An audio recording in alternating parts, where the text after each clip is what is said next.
Our next story was the sweeping victory by the Republican Party statewide and proving that Florida is no longer a swing state. Not too long ago, Florida was the nation's largest battleground state. As recently as 2012, Barack Obama won Florida on his way to re-election victory nationwide.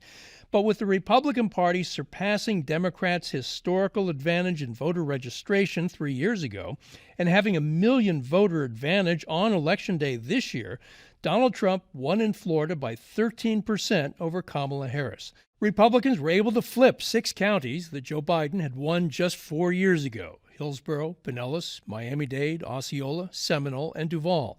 Rick Scott won re-election to the U.S. Senate by a large margin, and Republicans held on to their supermajority in the state legislature.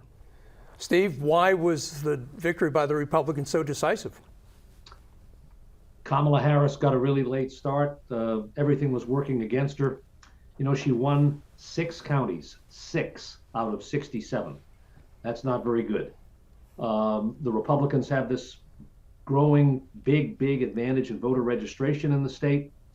You know, if Rick Scott is winning a statewide election by more than 2 percentage points, you know something is happening in the state. Because everyone in the past was very close.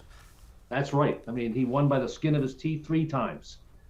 He's the luckiest guy in Florida political history until this cycle. The good news is there's another big election coming up in 2 years. There's a midterm. I spoke last night. I did a Zoom call with a Democratic club in Broward County. You know, they're pretty disconsolate at this point. They're pretty discouraged because even in a place like Broward County, some deeply entrenched Democratic candidates didn't win overwhelmingly, and they had pathetically weak Republican opponents.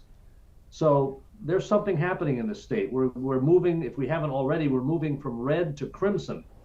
And I think there is a way out of the wilderness. Democrats need a positive message. They need good candidates, and they need to sort of take it sort of one race at a time, starting 2 years from now. Dan, do you think it was Trump's coattails that made the down ballot races so decisive for the Republicans? Well, I mean, Trump carried Florida, and the party had a really good day. I agree with everything Steve said, and they have to find a bench. The Democrats need to find people that people want to vote for. It's pretty simple.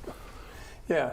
You know, I'm wondering, you know, the flipping of a place like Hillsborough County or Seminole County or Miami-Dade, Rosemary, you know, this is unheard of. But Miami-Dade has been coming along for a while. It's trending that way. Right. You're right. But you know. Yeah, though Hillary won in Miami-Dade, so Miami-Dade's transition is pretty dramatic. And yeah, as is the Republican takeover of Florida. It's a dramatic swing that's happened, a 1 million vote change in a handful of years. And it's going to continue. I mean, it is solid. The trend is there. The Florida Chamber just put out this report last week about demographic shifts in Florida. We had like 650,000 people move to Florida in 2023. The majority of them over age 60. For the first time, we had over 500,000 leave, the majority of them young people. So Florida is continuing to get old, and older people who are moving here from the north are registered Republican.